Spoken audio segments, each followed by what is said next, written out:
Be me, mid-30s, not flashy, not clueless. The guy who quietly keeps broken systems looking fine from the outside. Spent years here learning one rule: get the work out. Ignore the drama because drama never fixed a single outage. Most days ran like clockwork, tickets moved, stand-ups ended. Nothing exciting. Department felt boring in the good way. Old manager was blunt, no nonsense, hated buzzwords. We argued over data, not feelings. Results mattered, deadlines mattered. Nobody needed a mission statement to say, "Don't wreck production." Then he left, and overnight the place felt off like a new landlord. Just bought the building and hasn't said anything yet. Interim week was dead quiet. Everyone pretending to work. Really just waiting, hoping the next boss wouldn't be weird.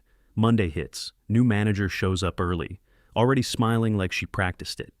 Name's Melissa, early 30s, perfect posture, polished voice, eyes scanning people like she's grading them. Doesn't open with, "Hey, I'm your manager," goes straight to, "I'm here to redefine what this team represents." First slide, psychological safety. Second slide, equity. Third slide, correcting historical imbalance. She says, feminist leadership. Like it's a certification badge room full of nodding heads because nodding costs nothing. Pushing back costs your career. I'm sitting there thinking, does she actually understand what we do, or just the narrative around it? Week one is all one-on-ones, soft tone, careful listening, lots of thanks for sharing. She asks what I want next. I say I want bigger ownership, more responsibility.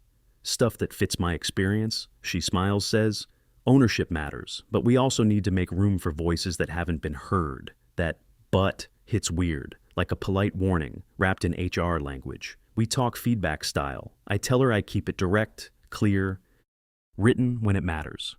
Her pen pauses like I said. Something questionable, slow nod. She goes, "Directness can feel unsafe depending on power dynamics." I keep my face blank.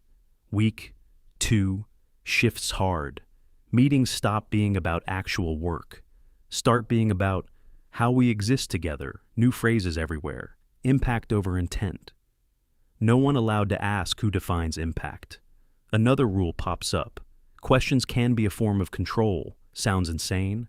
Everyone acts like it makes sense. Guidelines keep coming. How to disagree without dominating. How to critique without centering male logic. Some of it reasonable, some of it reads like a script where guys apologize by default, then hiring kicks off immediately fast. Targeted like the list was already made before she walked in. 3 women hired in a month, all somehow tied to her network, all labeled culture drivers. No guys fired, but the vibe changes, like we're old furniture in a remodel. New hires get welcome posts. Spotlight intros. Existing guys get assigned onboarding duty. I get tagged as stable and supportive, which translates to, we're gonna lean on you without promoting you. Melissa launches a women-only leadership meeting, calls it mentorship. Schedules it right in the middle of core work hours. Decisions start showing up, after those meetings fully baked, already agreed on, never brought to the full team. Regular meetings turn into performances. Alignment gets announced, not discussed. Questions are technically allowed as long as they sound like compliments. First time I ask for clarification. Melissa smiles, praises curiosity, like I'm a kid in class. Second time says, my tone feels a bit sharp. Room goes quiet. Third time says, I'm centering myself. And that's when it clicks. This whole thing has a script. Try to avoid tone issues, move my questions to written messages, figuring text, removes the problem. She replies saying, written pushback can feel aggressive too. Almost laugh right there. System settles into place. High visibility projects go to her circle. Messy, risky. Cleanup lands on me. Demos, launches, strategy docs go to the women. I get incidents, refactors, all the glue work nobody sees. She calls it equitable growth. Leadership calls it progress. I call it getting turned into a backup tire. First real career hit. Comes casual like rearranging chairs, not people's lives. Project I'd been leading gets reassigned, growth opportunity handed to a new hire, Jessica. She's smart, motivated, but green when it comes to real complexity. I get moved into support role because allyship means helping others succeed without needing recognition. Jessica runs the meetings. I handle the hard questions. Melissa praises Jessica's leadership in front of stakeholders when things break. Jessica pings me privately, asking how to fix it fast without drawing attention. I fix it because I don't let things burn, just to prove a point. And yeah, I still care about the work. Later, Melissa thanks me, says she appreciates me, staying behind the scenes, like being invisible is some kind of promotion instead of a downgrade. Second reassignment hits worse. This one actually meant something to me. I pitched the whole thing myself, mapped it out, wrote the plan, got approvals lined up, even spaced the timeline so it wouldn't explode. Production. Melissa calls it excellent initiative, then hands ownership to Emily, another one from her growing inner circle. Emily messages me on the side, says she didn't ask for it, says turning it down would look anti-women. I tell her straight up, it's not her fault. I'm not going to take out management decisions on coworkers. Tell her I'll help project. Goes live, works exactly how I designed it. Emily gets the spotlight. Melissa gives a whole speech about elevating women into ownership. My name nowhere, like the work just materialized on its own performance system. Changes right after, and suddenly everything feels like a stage play. New categories show up: inclusive collaboration, community, support, amplification, psychological safety. Ownership. The examples read less like guidance, more like instructions on how men are supposed to behave and how women are supposed to be interpreted. Woman speaks confidently equals leadership. Man speaks confidently equals intimidating presence. Woman interrupts equals passionate engagement. Man interrupts equals microaggression. Reflect immediately. Every meeting turns into a balancing act. I start measuring every sentence like it's dangerous. Switch my language up more, maybe, more, I wonder if, less, this will break. Doesn't matter. Problem isn't how I say things. Problem is I exist as friction. New rituals start popping up. Rotating emotional check-ins, rotating, note-taking, rotating, gratitude. Circles.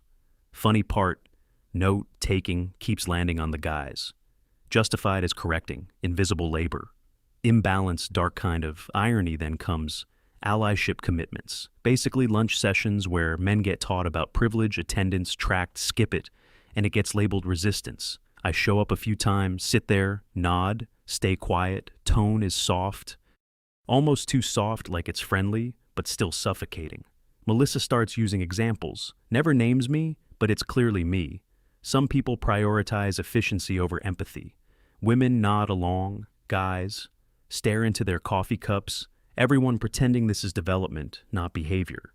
Training first, real absurd moment hits in a team meeting, new hire presents. A plan, numbers don't add up, constraints. Ignored risks are obvious, not subjective. I wait, figuring someone else will say it. Nobody does because nobody wants to look like they're undermining her. I ask one simple question, calm, neutral. Melissa cuts in immediately. Questions can feel like interrogation, tells me to practice curiosity without pressure, which doesn't even mean anything. Room nods anyway. Afterward, she messages me, says I have a pattern of challenging women, based on that one question. I ask for examples. She says listing incidents can re-traumatize. People tells me to trust the feedback. That's when it clicks fully. You can't defend yourself against claims that refuse evidence. Start documenting everything quietly. Not to fight back, just to stay sane. Dates, task ownership. Message threads who said, what got ignored? Keep it private, because even documenting would get labeled. Controlling review. Season shows up. Meeting feels like a trial, with no rules. Melissa praises my technical skill, my reliability, how calm I am during incidents, then flips it. Says I need to grow in inclusive leadership by stepping back, more letting others shine. Says my need for clarity creates tension, and tension can feel unsafe. I ask for specifics again. She refuses. Says naming people is harmful, tells me to reflect. Instead, walk out feeling like I got charged with something that doesn't exist on paper. After that, the pattern gets obvious, like she's not even hiding it anymore. Anything visible goes to her circle. Anything risky lands on me every single week. My wins get labeled as team success. Their wins get posted with names. Attached failures get handled differently too. Their mistakes equals learning opportunities. Mine equals accountability. Discussions department gets quieter over time. Guys, stop suggesting ideas because ideas get taken and you still get blamed. Later, Melissa calls the silence healthy. Like no pushback equals agreement. Big project, drops high stakes. Leadership watching, closely deadline, tight expectations. Heavy, Melissa frames it, like a milestone. Moment says it proves the culture works, says it needs a woman leading it for visibility. Assigns Emily again, because symbolism beats readiness. My stomach sinks, Emily still leans on me, constantly. Not just technical stuff, even basic internal navigation. I book a one-on-one with Melissa. Keep it calm, keep it factual, keep it professional, suggest a co-lead setup. Emily handles stakeholder, side, I own execution. So leadership gets their optics and the project still actually ships. Melissa smiles like she's being patient with a child, says she's been working on letting go of control, says allyship means trusting women to lead, then asks why I feel threatened by women growing. I tell her I'm not threatened. I'm worried about delivery. She nods, like she expected that, says concern can be bias in disguise, tells me to reflect on that, privately walk out, realizing there's no actual discussion possible, just agree or feel guilty. Emily runs kickoff meetings, high energy, super positive stakeholders, love. Her vibe. Plan looks clean, polished also ignores a bunch of constraints that will absolutely blow up later, like gravity just waiting its turn. I flag the issues carefully, write it out with data, options, mitigation steps, keep tone neutral, Melissa replies in the thread. Thanks me for my passion, asks me not to derail things, with worst case thinking drops, emojis under it, because nothing says professionalism like smiley faces on risk. Warnings timelines start slipping, week by week. Status somehow stays green because green isn't a metric anymore. It's a feeling tasks get marked complete without real testing. Because testing implies doubt, and doubt implies distrust. And that's apparently hostile now, dependencies just assumed, because confirming them might feel like pressure, and pressure is dominance. Meanwhile, I'm up late quietly fixing gaps, keeping things from falling apart, patching issues nobody else even sees. Moving invisible weight uphill every night, can't brag about it. That's ego. Can't complain, that's resistance. And only. Safe option is shut up and keep working. 2 weeks before deadline, critical integration breaks exactly the way I warned about earlier. My warning still sitting in a thread like a time capsule. Nobody opened. Emily messages me in a panic, asks if I can just fix it, begs me not to escalate, says Melissa hates bad news more than failure. Emily stuck her whole leadership image depends on everything looking fine until it suddenly isn't. I tell her, quiet fixes turn into loud disasters. We compromise, I fix it. Document what? Change post. A calm update with next steps. No blame, just facts and actions, like adults. Melissa responds almost instantly, like she's watching for it. Says public escalation creates fear. Says we should move concerns offline to protect psychological safety. Words are soft. Messages and stop documenting, stop making things visible. Just quietly, comply, stare at the screen. Feel something in me. Switch off deadline, weak hits, project. Still not ready. Not even close, no matter how green the slides look. Emily keeps reporting manageable, because telling the truth would collapse the narrative Melissa keeps praising. Resilience, trust, soft leadership. Meanwhile, reality is closing in, fast failure doesn't explode. It suffocates requirements, missed stakeholders, confused leadership, irritated emergency meetings pop up instantly. Suddenly outcomes matter again, but only for assigning blame. Melissa looks calm, too calm, like she already picked who it lands on. Calendar invite shows up, private meeting me, Emily, Melissa. An HR rep has that practiced sympathetic look. Melissa starts with disappointment about how the project felt, which already sounds insane, says the team lacks support from key contributors. At critical times, says certain behaviors undermined Emily's leadership created doubt across the group. I ask what behaviors want something concrete for. Once she says, my documentation and risk notes were subtle control tactics, says they signal. Women have to be perfect to be trusted. Emily just staring at the table, because she knows what's going on, but also knows who signs her checks. Melissa reframes everything as cultural failure, not technical. Because technical can be proven, culture can't. Says we would have succeeded if allyship was fully embraced. I feel my jaw lock start listing what I actually did. Late night fixes, early warnings, specific threads, dates, tasks, all of it. Melissa cuts it off. Says extra work doesn't excuse toxic patterns. HR nods like we're in therapy. Melissa adds, she's received feedback says, I withheld support in subtle ways, like not being enthusiastic enough in meetings. I ask who said that. She says naming sources is harmful, tells me to trust the process, and that's when it fully clicks. The process only has one outcome. I'm the problem solution comes right after dressed up, as support development plan, role shift into technical support. Less visibility, less ownership, less say in anything, says it'll reduce friction, give space for women, leaders to thrive without disruption. That word sticks, disruption. Because now it's not even about what I did, it's what I am. I ask what this means for my career promotion, path, salary growth, because reality still matters to me. Melissa says focusing on money can signal entitlement, says we should care about impact and community. Instead, HR rep smiles even wider, like that line tasted good. I ask for the plan in writing because meetings get rewritten. Later, Melissa says, needing everything documented can show distrust and controlling tendencies. Room goes cold. I repeat the request calmly because calm is the only tool I've got left, still somehow treated like aggression. Meeting ends with, we'll reconvene, which really means they'll decide without me. That night, I look at my notes, reads like a post-mortem on my own career. Everything there, timelines, reassignment patterns, ignored warnings, credit getting redirected, all clean. Organized for a second. I think about going nuclear, send it up the chain, force someone to look at it. Then I remember leadership bought into her narrative, already. Stories are easier than admitting management, screwed up project. Already failed, they still blamed culture, so facts aren't the missing piece. I picked the boring option. Update my resume, apply quietly. Interview like a normal person, get an offer pretty fast. Smaller company, simpler structure, less theater, more accountability, reconvene, meeting happens.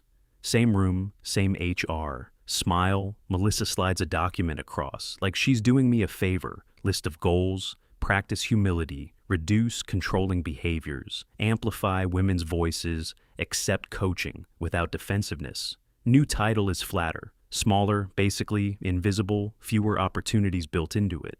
Melissa says I can accept it or pursue a mutual separation. Says it softly, like she's reading a bedtime story. I ask if this is disciplinary because words matter. She says labels don't matter, healing does. I tell her, I'm not accepting the role. Change, keep it calm, no reaction, because reacting feeds her version of events. HR looks disappointed. Melissa says men often resist accountability. I ask for separation terms in writing. This time she agrees, because she wants me gone clean. They offer a small package if I sign a silence clause, classic deal, take the money. Disappear. I refuse the silence part, not trying to be heroic, just not playing along anymore. Resign, professionally, set an end date, hand off, what I can keep, everything neutral. Melissa says she hopes I learn from this. I tell her, I hope the team learns to deliver. Last week feels like social exile. People avoid eye contact, like talking to me might hurt their careers. Emily messages me, says she's sorry, things got messy. I tell her I wish her the best. She's not. The villain just got pushed into a role and protected after final day hits. I pack my desk mug, cables, notebook, and that habit of second-guessing every word. Walk outside, air hits different. Like I didn't realize how tense I'd been. New job is quiet, in the best way. Clear ownership, clear questions, clear answers, no rituals, no guilt language, sleep comes back, appetite too. That constant background stress finally gone, months pass. Stop thinking about Melissa. Then one night, I get a message from Emily, asks if we can talk. She sounds tired, careful, like someone waking up from something. We get on a call. She says once the enemy was gone, the group turned on itself. Melissa needed a new scapegoat after the failure. Emily was safe, before now she isn't. Says accountability started getting labeled, hostility. Says she got called unsafe just for asking basic questions. Asks if I still have my notes. Timelines, anything showing how ownership got shuffled. I look at my folder, feel that same weight again. I ask if she's sure, because facts in that system get weaponized and weapons hit everyone. She says she's done pretending feelings override reality. She just wants out with her sanity. I send her a cleaned version, remove names, where I can keep dates, structure. Decisions she thanks me sounds relieved and exhausted. At the same time, few weeks later, quiet rumors start internal review happening, not because of fairness, because money got involved, projects slipping, clients getting upset. Leadership suddenly remembers outcomes, matter, review, looks at ownership, records missed, deadlines, ignored, risks, reassignment patterns. Turns out Melissa optimized visibility for her circle and buried risk to protect the narrative. They don't call it ideology, they call it mismanagement. Emily gets moved quietly, smaller role framed as growth, reset, not punishment. Jessica leaves on her own, better than waiting to be next target. Melissa doesn't get publicly blamed. That would make leadership look bad. Instead, she gets transitioned cross-team culture role, basically a promotion-shaped exit. Later, I see her posting online talking about leading with empathy, building spaces where women aren't questioned. Lots of applause from people who never worked with her. Read it twice, feel nothing. Just recognition, how easy control sells. As care, then the weird ending hits. Months later, my new team is hiring. I'm on the interview panel. Now calendar, invite pops up. See the name, feels familiar. Immediately. Melissa joins the call, same smile, same tone, same confidence, doesn't recognize me at first. Because I was never a person to her. Just friction interview. Starts normal questions about delivery, priorities, conflict handling. She answers smoothly. All culture language, I ask how she defines accountability when things fail. She gives frameworks, no specifics. I ask for a real example where she owned a mistake publicly. She pivots to shared responsibility. I ask how she handles fact-based disagreement. That's uncomfortable. She says dissent should be trauma-informed. That phrase hits. But I keep my face neutral. Learned that skill? The hard way interview ends. She smiles, says. She values inclusive environments, closes decision. Meeting after I say no, calm. Simple, no emotion. Say she avoids ownership and we need people who deliver and own mistakes. Hiring manager agrees. Because here results matter, not narratives. She gets rejected. Politely, probably told. We went another direction, probably posts later, about bias. I close my laptop. Feel something different. Not revenge, not victory, just clean closure. She didn't destroy me, I didn't destroy her. I just didn't step back into her story. Ending feels quiet, because the win wasn't watching her fall. It was not needing her approval anymore. Lesson sticks: competence can be used against you if someone needs you smaller to look bigger, and the sharper one. The most dangerous power isn't loud. It's calm, polished, and fully convinced. Your reality is optional.